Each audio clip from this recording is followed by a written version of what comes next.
안녕하세요. 45번째 역사 시간입니다. 이번 시간에는 교과서 160쪽부터 161쪽까지의 사회가 변화하는 모습에 대해서 이야기를 해보도록 하겠습니다. 한마디로 조선 후기에 사회 모습이 어떻게 되었는지 그 모습을 알아보는 시간을 갖도록 할게요. 우선 이 사회를 보기 전에 우리가 이야기해 볼 두 가지 주제가 남아 있어요. 붕당에 대한 주제, 그리고 세금에 대한 문제입니다. 이 문제에 대해서 먼저 이야기를 해보도록 할게요. 자, 첫 번째 붕당 정치입니다. 선생님이 붕당에 대해서 이야기를 동인과 서인이 나누어지는 모습까지 설명을 해 주었었습니다. 교과서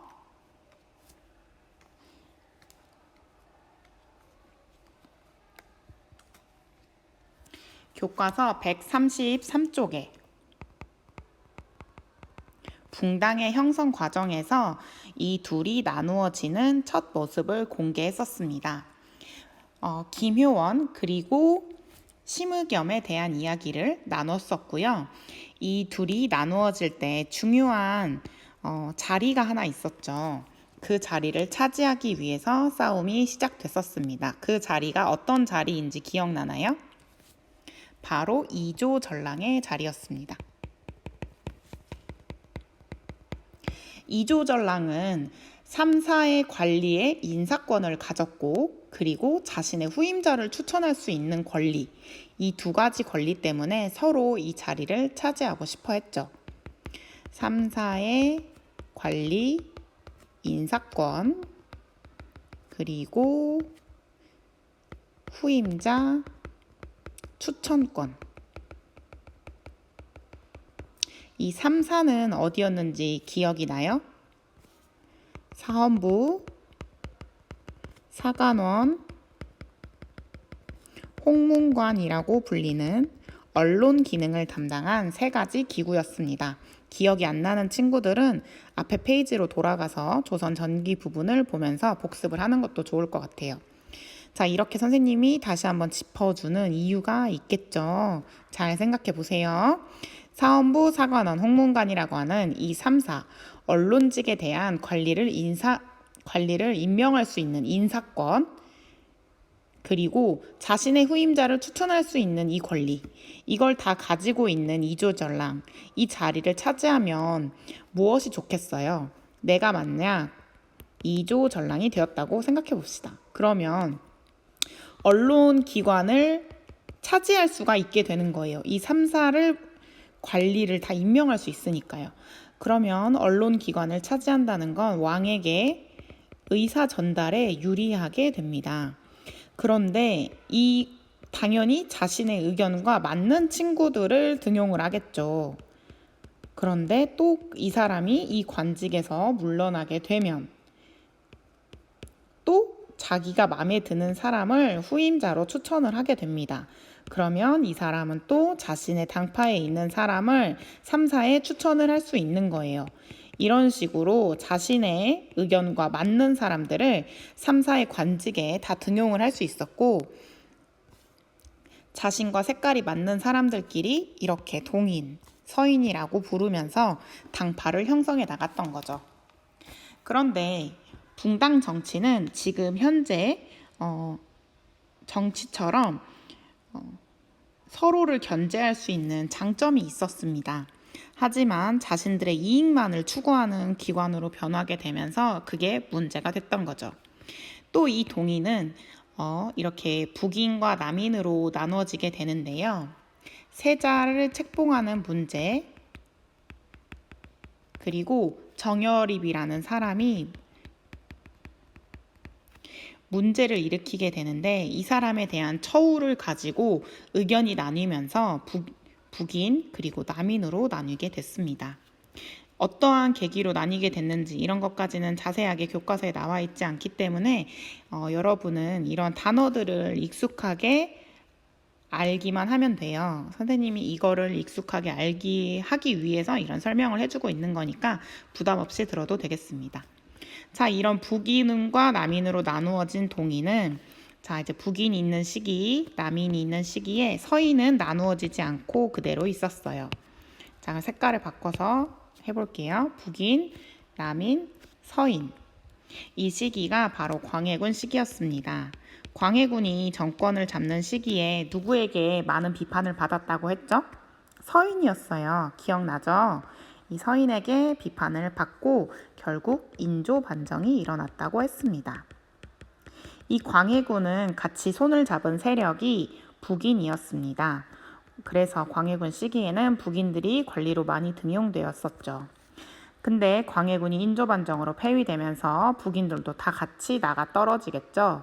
이 서인은 인조반정을 일으킬 때 자신 서인만 한 것이 아니고 남인과 같이 힘을 합쳐서 인조반정을 일으키게 됐었습니다.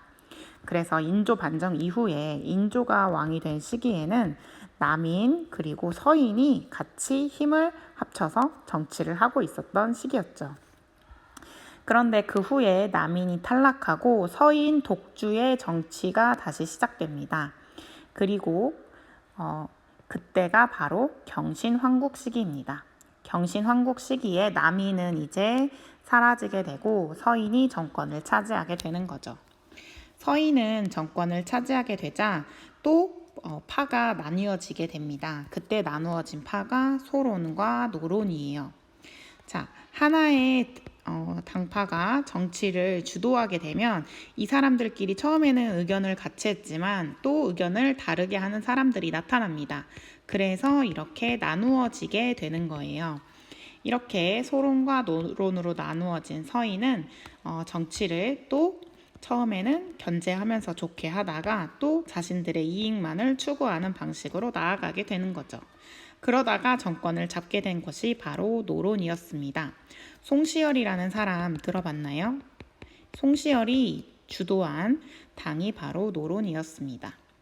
그리고 이 노론이 다시 정권을 잡게 되면서 이 노론은 또 두 개의 파로 나뉘게 돼요. 그게 바로 시파와 벽파입니다. 이렇게 붕당 정치는 처음에 동인과 서인으로 시작해서 여러 가지 분파들로 많이 나누어지게 되었고요. 이 과정을 전부 이해할 필요는 없습니다. 선생님이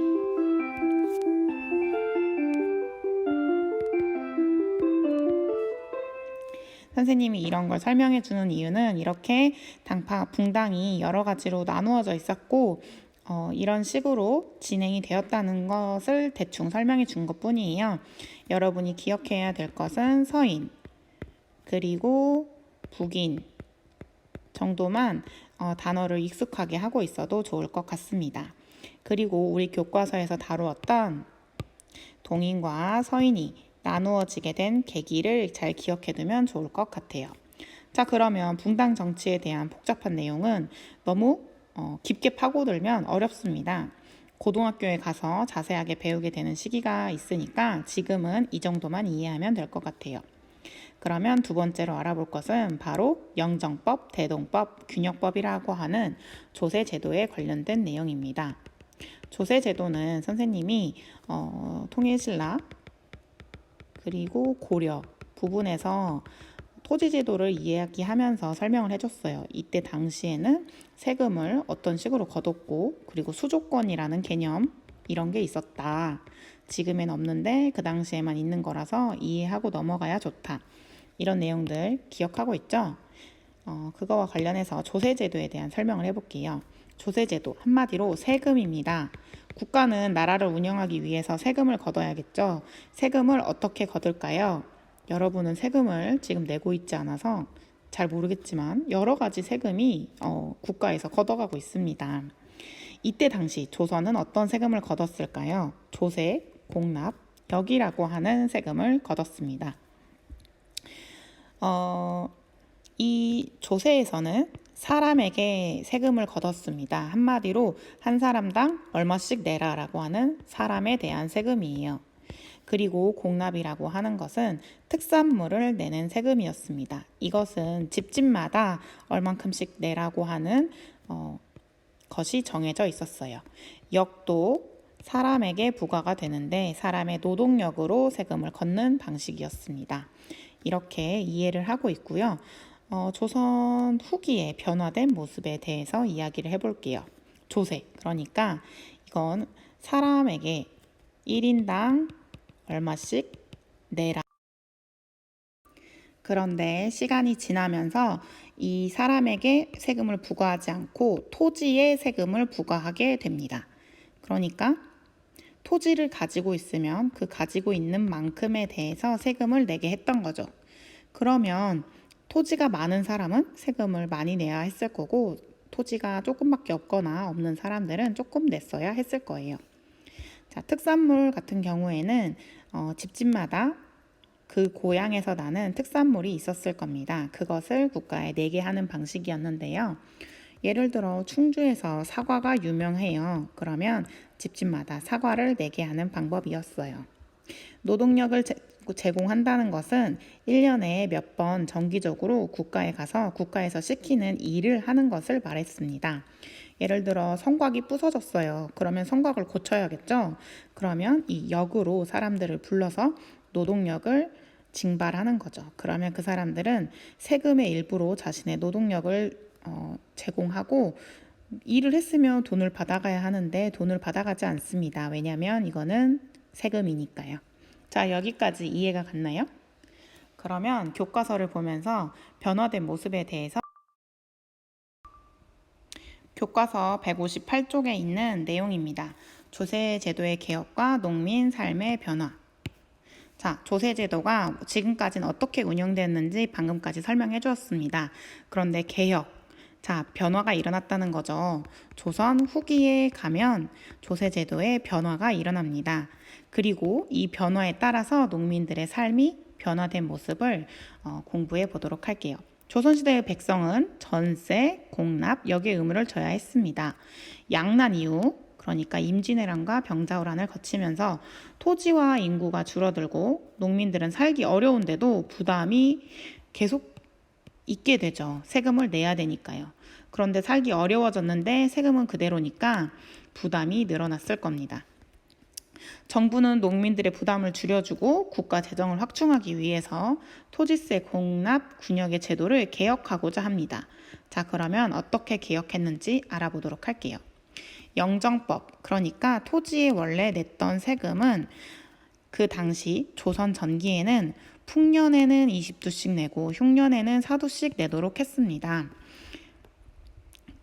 그러니까 농사를 잘 지은 해에는 더 많이 내고 농사가 잘 안 된 해에는 조금씩 내는 방식으로 세금을 거뒀던 거예요. 그런데 딱 봐도 못되게 생겼죠. 이렇게 못된 관리들이 올해는 무조건 풍년이야. 그러니까 20두씩 내라고 하는 거예요. 그런데 이 사람을 보면 알겠지만 농사가 잘 되지 않아서 먹을 것이 없습니다. 그러면 흉년이니까 이렇게 4두를 내야 될 텐데도 20두를 내라고 하는 거예요. 그럼 이 사람이 어떻게 할까요?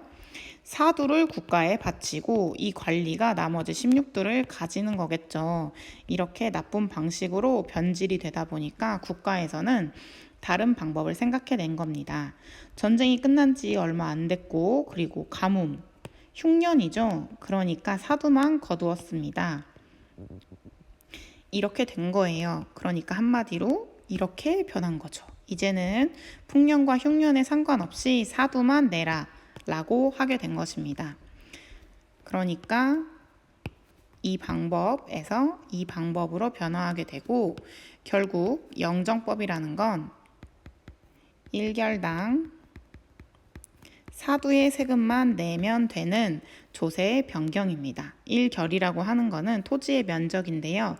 1결이라고 하는 토지당 사두만 내면 되는 걸로 농민들의 부담이 많이 줄어들었음을 알 수 있습니다.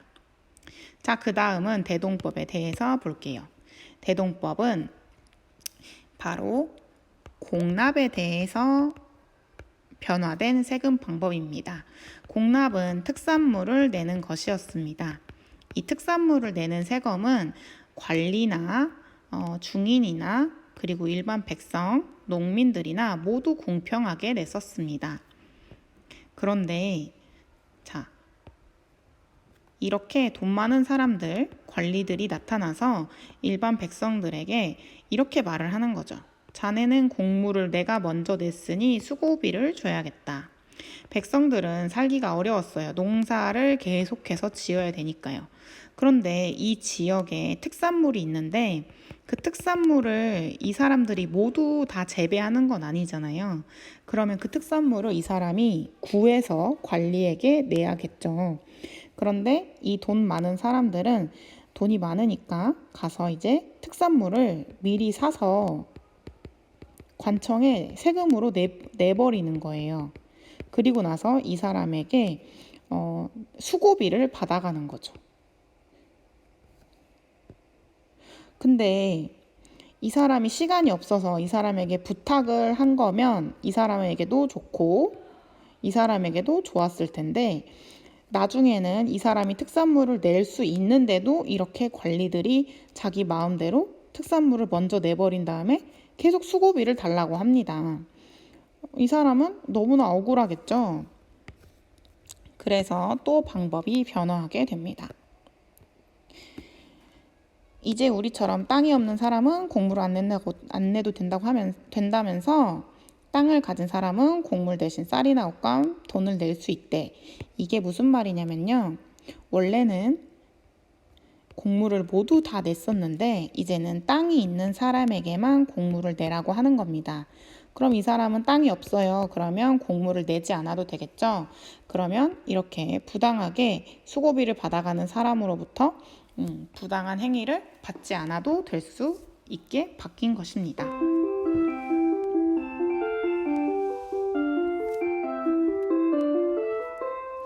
자, 그리고 땅을 가진 사람. 만약 이 사람이 땅을 가지고 있어요. 그런데 특산물은 재배하고 있지 않습니다. 그러면 다른 사람에게 부탁해서 특산물을 꼭 구해야 했는데 그렇지 않고도 쌀이나 옷감, 돈으로 세금을 납부할 수 있게 바뀌었다는 것을 말해요. 조금 더 세금을 내는 방법이 합리적이고 백성들에게 더 편한 방식으로 변화했다는 걸 알 수 있죠. 이 대동법도 토지가 있는 사람, 그러니까 토지가 있는 사람에게만 세금을 납부하게 한다는 점에서 좀 가난한 백성들에게 도움이 되는 방식이라고 보면 되겠습니다. 영정법도 토지에 내는 세금으로 바뀌었고요. 대동법도 토지에 내는 방법으로 바뀌고 있습니다. 자, 마지막으로 균역법으로 알아볼게요. 균역법은 노동력을 제공하는 법의 세금, 여기라는 세금이 있었죠. 노동력을 제공하는 이 방법이 변화된 방식의 법입니다. 16세 이상 남자 1명당 2필씩을 내야 됐어요. 2필씩 내야 되는 세금이 있는 거죠.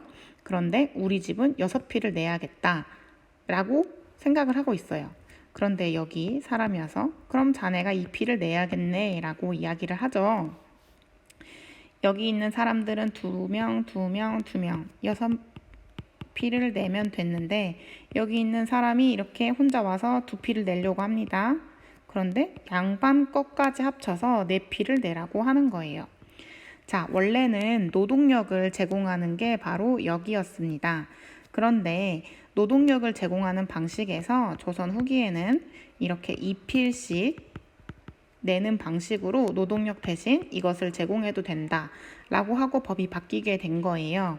그런데 이것도 공평하게 남자 1명당 냈으면 아무런 문제가 없겠죠. 그런데 사람들이 점점 이것을 악용하기 시작하면서 양반들은 세금을 내지 않고 이런 백성들만 세금을 내도록 편법으로 법을 악용하기 시작한 겁니다. 그러니까 양반이 내야 하는 것까지 이 사람이 내야 하는 부당한 법으로 바뀌어 나갔던 거죠. 그래서 다시 이 균역법을 통해 법을 바꾸려고 합니다. 1년에 1필씩만 걷도록 하는 법을 시행하도록 하라. 그러니까 세금을 줄여준 겁니다. 1년에 2필씩 내던 걸 1필씩으로요. 법이 되게 복잡하죠. 그런데 이 세금 제도가 한마디로 이 세계의 모든 것은 다 백성들의 부담을 줄여주려고 했다라고 하는 내용을 핵심으로 기억하면 됩니다. 내용이 잘 이해가지 않는 친구들은 다시 한번 선생님의 설명을 들으면서 이해를 하면 좋겠고요. 그래도 이해가 잘 안 되는 부분은 등교 계약 시에 선생님에게 질문을 하면 더 쉽게 설명을 해주도록 하겠습니다. 자, 이 주제 두 가지에 대해서 어렵지만 공부를 하고 돌아왔습니다. 그러면 교과서 160쪽으로 돌아가서 이제 본격적인 진도를 나가보도록 할게요.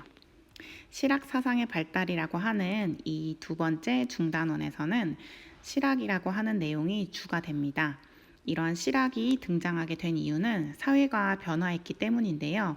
어떻게 변화가 되었기 때문에 이런 실학이 등장했고, 그리고 실학이 무엇인지 알아보는 시간을 가지도록 합시다. 조선 후기예요. 조선 후기라는 건 계속해서 이어지는 내용이 두 개의 전쟁을 건너왔다는 것입니다. 외란과 호란이요. 이 전쟁이 일어남으로써 사회가 여러 가지로 변하게 된 거예요. 특히 농민층이 분화되게 되는 모습을 우리는 볼 수 있습니다. 이 농민층이 어떻게 분화되었는지 알아보도록 할게요. 농민층이 분화되는 과정을 이해하려면 우리는 모내기법이라고 하는 방식을 알아야 합니다. 모내기법은 교과서 160쪽에 있는 아래쪽 그림이 있습니다. 모내기법 여러분 혹시 들어봤나요? 한마디로 이렇게 농지가 있습니다. 농지에 모를 심는 방법이죠. 쌀농사를 짓기 위해서는 우리는 모를 심고 이 모가 자라나서 여기에 쌀이 맺혀요. 그런데 이 모를 심는 게 아니라면 대체 그럼 그 전에는 어떻게 농사를 지었다는 거지? 라는 생각을 해볼 수 있을 것입니다. 왜냐하면 여러분은 쌀농사를 지을 때 모내기를 한다는 걸 초등학교 때 배워서 기본적으로 다 알고 있을 거라고 생각을 해요. 자, 그러면 그 전에는 어떻게 했냐? 이렇게 토지가 있습니다. 그러면 쌀 씨앗이 있겠죠. 이 씨앗을 그냥 땅에 딱 뿌려요. 그러면 이렇게 마구잡이로 쌀이 이제 씨앗이 뿌려지겠죠. 그러면 이렇게 자기 마음대로 자라날 것입니다. 그러면 이 쌀들이 잘 무럭무럭 커서 농사를 지어서 풍년이 들려면 옆에 있는 잡초들을 다 제거해 줘야 돼요. 그런데 쌀들이 이 모들이 마음대로 뿌려져 있기 때문에 잡초를 골라내려면 더 손이 많이 갔습니다. 많은 사람들이 여기에 투입돼서 이 잡초를 제거해야 했어요. 그러니까 농사를 지으려면 집에 가족이 많을수록 노동력이 많고 조금 더 이 잡초를 뽑고 하는 노동력에서 도움이 됐던 거죠. 그런데 이러한 방법은 너무나 비실용적이었고 비효과적이었던 거예요. 시간을 줄일 수 있는 방법을 생각해낸 거죠. 자, 모내기법을 하게 되면 이렇게 토지에 일률적으로 줄을 맞춰서 모를 심게 됩니다. 그러면 이 줄에서 벗어난 다른 무언가가 옆에 있다면 그게 바로 잡초겠죠. 그러면 이 잡초를 제거할 때 줄만 맞춰서 제거를 하다 보면 너무나 쉽게 제거를 할 수 있게 될 거예요. 그래서 노동력이 절감되는 효과를 얻게 됩니다. 사람이 더 조금만 있더라도 그 전처럼 잡초를 제거하는데 많은 노동력이 필요하지 않게 된 거죠. 그리고 또 이 모내기법은 한 가지 효과가 더 있었습니다.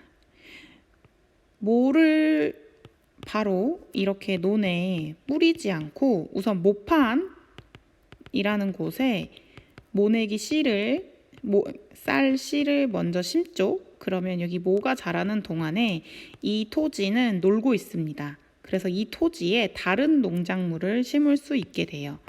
대부분 보리라는 농작물을 심게 됩니다. 그러면 보리를 수확할 수 있고 보리를 다 거둔 후에 이 토지에 보리를 다 수확하고 나서 이 모판에서 자라고 있던 쌀을 이제 심어주는 거죠. 그러면 생산량이 보리도 있고 쌀도 있고 어때요? 이득인 것 같죠? 그러니까 이 모내기법으로 점점 사람들이 바뀌게 된 것입니다. 이 두 개를 다 가질 수 있게 되는 게 쌀만 가지는 것보다 훨씬 더 좋았으니까요. 그런데 이러한 방법이 조선 후기에 퍼져나가게 됩니다. 조선 전기에도 이러한 모내기법이 들어왔는데 모내기법을 전국적으로 사용하지는 않았어요. 그 이유가 뭘까요? 이렇게 이득되는 점이 많은데도. 그 이유는 바로 물을 많이 필요로 한다는 점이었습니다. 논을 본 적 있나요? 논은 이렇게 논이 있다고 하면 항상 물에 잠겨 있어요. 그러니까 모내기법을 하려면 물이 되게 많이 필요해요. 씨앗을 뿌리는 것보다 이렇게 이미 싹이 나고 뿌리가 있는 모를 여기 논에 심으려면 물이 많이 있어야 뿌리들이 다 자리를 잘 잡을 수 있을 테니까 여기에 물이 많이 필요했던 거죠. 그런데 조선 전기는 물을 다루는 기술, 한마디로 관계 시설이 잘 정비되어 있지 않았습니다. 그래서 만약에 가뭄이 들게 돼서 이렇게 모내기법을 사용했는데 물이 충분히 공급되지 않는다면 뿌리가 정확하게 내리기 어렵고 모들이 다 죽어버렸어요. 그러니까 국가에서는 생각하기에 이 모내기법이 되게 위험한 방법이었습니다. 더 많은 이득을 얻을 수 있음에도 불구하고 잘못하면 한 해 농사를 전부 망쳐버릴 수 있는 방법이었으니까요. 하지만 조선 후기에 가면 이 모내기법으로 농사를 지을 수 있을 정도로 관계 시설, 한마디로 물을 끌어오는 시설이 많이 발전하게 됩니다. 그래서 이 사람들이 모내기법을 더 선호하게 된 거죠. 자, 그러면 여기서 문제가 하나 있어요. 원래 모내기법을 하기 전에 있었던 토지에, 자, 여기 모내기법 전이라고 해봅시다. 사람이 5명 필요했습니다. 한 농사를 이만큼 지으려면 잡초를 뽑아야 하는 노동력이 많이 들었기 때문에 5명이나 필요했던 거예요. 그런데 모내기법으로 이렇게 일률적으로 모를 심고 잡초를 제거하는데 노동력이 더 적게 들다 보니까 이제는 2명만 필요하게 됐어요. 그러면 나머지 3명은 어떻게 해야 될까요? 이 3명이 이제 백수가 된 겁니다. 자, 그러면 이 3명은 이제 굶어 죽어야 될까요? 그렇지 않겠죠. 그래서 이 3명은 농사가 아닌 다른 일을 하게 되는 것입니다. 그래서 이 3명은 다른 일을 하게 되는데 그것이 바로 상업과 같이 그 당시에 다른 일자리들이 생겨나기 시작하는 거예요. 그 전에는 이렇게 다른 일자리를 할 겨를이 없었던 거죠. 사람들이 농사에 매진해야 똑같은 수확량을 얻을 수 있었으니까요. 그런데 이제는 더 적은 사람의 숫자로도 더 많은 생산량을 얻을 수 있는 방법을 만들어냈고 다른 사람들은 이제 상업을 한다거나 논농사가 아닌 다른 작물들을 재배하기 시작합니다. 그 다른 작물들이 바로 상품 작물이에요. 상품 작물이라는 것은 물건을 상품화한다는 건데요. 예를 들어 채소, 당근을 만든다고 할게요. 자, 그 전에는 당근을 어떻게 먹을 수 있었을까요? 당근을 지금 구하려고 하면 우리는 슈퍼에 가서 당근을 사서 먹죠. 돈으로. 근데 이때 당시에는 조선시대에는 당근이 필요하다면 내가 당근을 직접 뒷마당에 길러서 키운 다음에 먹습니다. 아니면 내 쌀과 교환을 해서 먹던가 해요. 그러니까 당근을 파는 상업을 전문적으로 하는 사람들이 없었습니다. 그런데 이 논농사에서 빠져나온 여러 명의 사람들이 이제 다른 걸로 먹고 살아야 되죠. 그러니까 누군가는 당근 농사를 짓기 시작하는 거예요. 이 사람은 농농사가 아닌 당근 농사를 짓기 시작합니다. 그리고 어떤 사람들은 또 이 당근을 가지고 와서 파는 일을 하기도 하는 거예요. 그것이 바로 상품 작물입니다. 한마디로 원래는 내가 먹기 위한 것만 재배를 했는데 이제는 팔기 위한 작물들을 재배하게 되는 거죠. 대표적인 것이 채소, 담배, 면화, 인삼과 같은 것들이었습니다. 그리고 원래 이만큼의 토지를 농사를 짓는데 2명이 필요했어요. 이렇게 바뀌었죠. 그러면 만약에 3명의 사람이 있으면 어떻게 될까요? 그러면 더 큰 농지를 농사 지을 수 있겠죠. 그것을 바로 광작이라고 합니다. 더 넓은 지역을 경작할 수 있는 방법이에요. 그러니까 조선 후기에는 이렇게 농지에서 농업을 하는 방법이 변화가 됩니다. 이 농업의 변화로 대부분의 사람들이 농업을 하고 있던 상황에서 여러 가지 직업으로 다 펼쳐지게 되는 거죠. 자, 그리고 또 조선 후기의 변화가 있었으니 그것은 상공업의 변화입니다. 상공업이 발달하기 시작해요. 선생님이 산업공상 말해줬죠. 조선시대는 산업공상에 의해서 공부하는 사람이 최고, 그 다음은 농사 짓는 사람, 그리고 상업과 공업을 하는 사람들은 조금 천시됐었어요. 그러면서 사람들이 이 일을 안 하고 싶어 했죠. 그런데 조선 후기에 가면 농사를 짓는 사람들에서 떨어져 나온 사람들이 이러한 일들을 많이 하게 됩니다. 그러면서 상공업이 발달하게 되는 거죠. 생산력이 풍부해지면서 바로 이러한 광작, 모내기법으로 먹을 것이 많아지고 굶어 죽는 사람들이 줄어듭니다. 그러니까 인구가 증가하게 되고 이러한 새로운 농업 기술은 농업 생산력의 향상으로 다가오죠. 상공업이 발전되는 배경이 됩니다. 또한 대동법의 실시가 상공업 발전에 이바지하게 되는데요.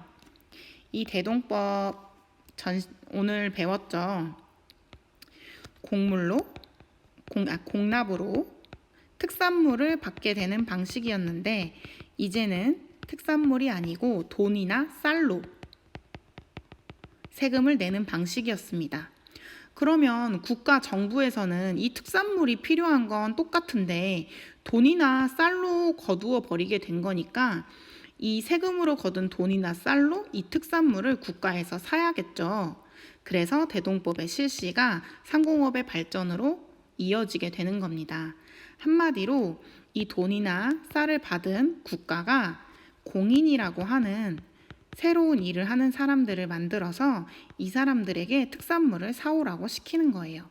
그러면 여기서 봤듯이 상품 작물을 파는 사람들에게서 우리가 정부에서 필요한 특산물을 사오게 되는 거죠. 자, 이러한 물건을 사고 파는 모습이 일어나는 것이 바로 상공업의 발전의 모습입니다. 그 다음에는 보부상의 활동에 대해서 이야기를 해볼게요. 보부상은 돌아다니면서 물건을 파는 사람이었습니다.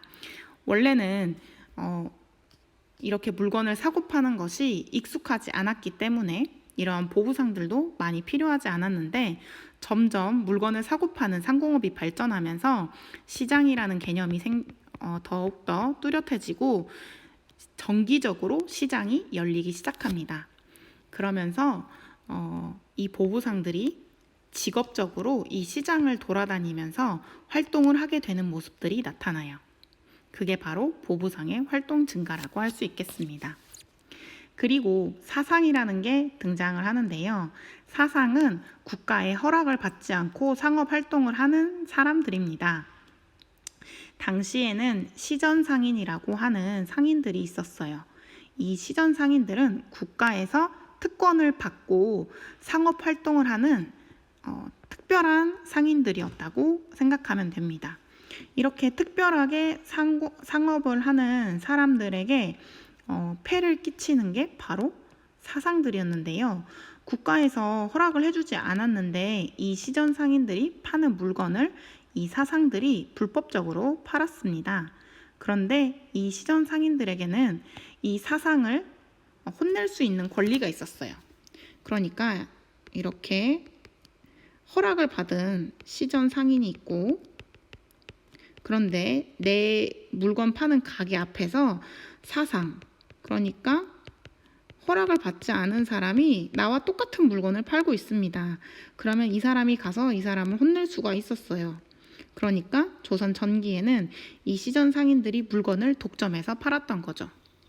그런데 정조 시기에 가면 이 시전 상인들이 물건을 독점해서 팔 수 있었던 권리가 사라지게 됩니다. 그래서 이 사상들이 성장할 수 있는 배경이 마련돼요. 그러면서 사상들도 자유롭게 상업활동을 할 수 있게 됩니다. 또한 경강상인, 송상, 만상이라고 하는 대규모의 자본을 가진 사상들이 등장하게 되는데요. 한마디로 상인들이 엄청나게 많아지는 게 조선 후기의 모습이다 라고 기억해 두면 좋겠습니다. 그리고 물건을 사고 파는 일이 많아지면 뭐가 필요할까요? 바로 돈이겠죠. 그래서 상평통보가 사용되기 시작합니다. 사실 우리에게 돈이라는 개념은 너무나 가깝고 친숙한 개념이에요. 여러분에게 10,000원짜리가 있으면 여러분은 이 10,000원짜리를 가지고 가서 슈퍼에서 물건을 살 때 그 슈퍼 주인이 이 10,000원을 주면 물건을 준다는 걸 너무나 당연하게 생각하고 있죠. 그러나 조선시대는 그렇지 않았습니다. 그리고 조선시대보다 더 전, 고려 이런 시기에는 이러한 개념이 생겨나기 전이에요. 그럼 그 전에는 물건을 어떻게 사고 팔았냐? 물건을 주고받는 교환 경제가 이루어졌습니다. 쌀을 주고 다른 물건을 받고 이러한 개념이었어요. 사람들이 이 종이라고 하는 돈, 이거에 대한 믿음이 없었습니다. 이게 그냥 종이 쪼가리인데 이걸 가지고 가면 돈을 준다는 개념 자체가 이때 당시에는 없었던 거죠. 그런데 상업이 활성화되면서 내가 2,000원짜리, 10,000원짜리를 가지고 다른 사람에게 가서 물건을 사려고 하면 그 사람은 무조건 이 10,000원에 해당하는 값어치의 물건을 준다는 개념이 상공업의 발전으로 사람들에게 생겨나기 시작한 겁니다. 그러니까 이 상평통보라고 하는 돈도 점차 사용이 되기 시작했어요. 사실 돈이라는 개념은 고려시대 때도 우리나라에서 사용하려고 시도를 했습니다. 하지만 사람들은 이 동전, 돈이라고 하는 개념에 대해서 믿지를 않았어요. 그래서 이 종이 쪼가리 그리고 이 동전을 가지고 물건을 사러 가서 그 물건으로 교환해야 한다는 개념이 와닿지가 않았기 때문에 국가의 노력에도 불구하고 돈은 활성화되지 못했습니다. 그런데 지금 우리는 돈이라는 거에 대한 믿음의 가치가 너무나 뚜렷하죠. 이게 바로 조선 후기부터 변화해온 동전 그리고 돈에 대한 사용입니다. 여러분은 이 돈을 가지고 너무나 당연하게 생각했을 거예요. 이 돈을 가지고 가면 슈퍼에서 물건을 준다 하는 개념이요. 하지만 이런 개념조차 상공업의 발전으로 이루어지고 만들어진 것이라는 거예요. 이런 부분에 대해서 생각해 볼 필요가 있겠습니다. 자, 그 다음에 사회 구조의 변화에 대해서 살펴볼게요. 조선 전기의 사회는 어땠냐? 조선 전기는 양반이 있었고요. 그리고 그 밑에 이 개념을 설명하기에 앞서서 이렇게 먼저 설명을 해줄게요. 원래는 양민과 천민의 구별만 있었습니다. 그래서 이 양민과 천민의 차이만 구별해내는 신분 제도를 사용했어요. 그런데 이 양민 중에서 누군가는 계속 관리에 나가서 양반이 되었습니다. 그리고 누군가는 농사를 계속 짓는 양인이 되었고 누군가는 중인으로서의 역할을 하면서 이 양민이라고 하는 게 세 개로 분화되기 시작했죠. 그리고 시간이 흐르면 흐를수록 양반, 중인, 양인, 천민이라고 하는 구별이 명확해졌습니다. 그리고 양반이 가장 높은 지위로서 조선 사회에서 으뜸으로 인정받는 지위를 차지했어요. 양반이라는 건 사실 문반, 무반이라고 하는 관직을 말하는 이름이었습니다. 두 개의 반이라고 해서 양반이라고 불렸어요.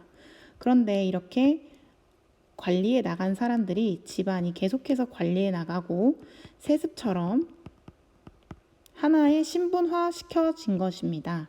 그래서 양반이라는 단어가 나중에는 신분을 가리키는 단어가 된 거죠. 자, 그런데 조선 후기에 양반, 중인, 양민, 천민의 변화가 일어납니다. 전쟁이 일어났어요. 전쟁 이후에 내가 어떤 신분이었는지, 그 전쟁 전에는 내가 어떤 사람이었고 전쟁 후에는 내가 어떤 사람이었는지 입증할 방법이 사라집니다. 특히 천민 같은 경우에는 노비 문서가 있었겠죠. 이 노비 문서가 사라지자 이 노비들은 도망가서 나는 양인이야 하면서 살아가게 돼요. 그러면 이 사람은 노비가 이제 더 이상 아니게 된 거죠. 그리고 또 조선 후기에 들어가게 되면 공명첩이라는 방법이 생겨나게 됩니다. 공명첩이라는 건 중인과 양인들에게 양반의 신분을 사게 해주는 방법이었어요. 그래서 돈이 많아진 중인이나 양인들은 공명첩을 통해서 자신이 양반의 지위로 올라갈 수 있게 되었습니다. 또한 갑자기 몰락하게 된 양반들은 자신들의 족보를 중인이나 양인에게 팔면서 이들은 더 이상 자신들이 양반이기를 포기하는 모습도 보여줬죠. 그러니까 한마디로 양반, 중인, 양인, 천민이 원래는 고정적으로 이루어져서 세습이 됐다고 하면 조선 후기에는 엄청난 신분제의 문란이 나타난 거예요. 그러니까 누군가는 천민이었다가 양인이 되기도 하고, 누군가는 양인이었다가 양반이 되기도 하고, 누군가는 양반이었는데 천민이 되기도 하고, 여러 가지 신분이 변화되게 되는 모습이죠. 그래서 사회 구조가 변화했다고 하는 것입니다. 또한 이 천민 중에 대표적인 이 노비들은 돈을 내고 노비에서 탈출을 하기도 하고, 자, 노비 문서가 사라졌을 때 도망을 가기도 했습니다. 또한 정부에서는 노비를 해방하는 정책을 쓰기도 했는데요. 노비를 양인으로 바꿔주면 국가에서 뭐가 좋았기 때문에 이렇게 해방을 해준 걸까요? 국가도 다 이득이 있으니까 이런 짓을 했겠죠. 이 천민들, 노비들을 양인으로 만들어주면 양인에게서는 세금을 거둘 수가 있었습니다. 그래서 국가에서는 어려워진 재정을 확충하기 위해서 이 노비들을 일정 부분 풀어주고 양인으로 만들면서 세금을 걷었던 거죠. 이렇게 조선 후기에 변화되는 모습을 배워봤습니다. 여러 가지 많은 변화가 일어났죠. 이 변화의 흐름이 지금 현대의 모습으로 바뀌어가는 모습이라고 생각하면 조금 좀 이해하기 쉬울 것 같아요. 그러면 여기까지 오늘의 수업을 마치도록 하겠습니다.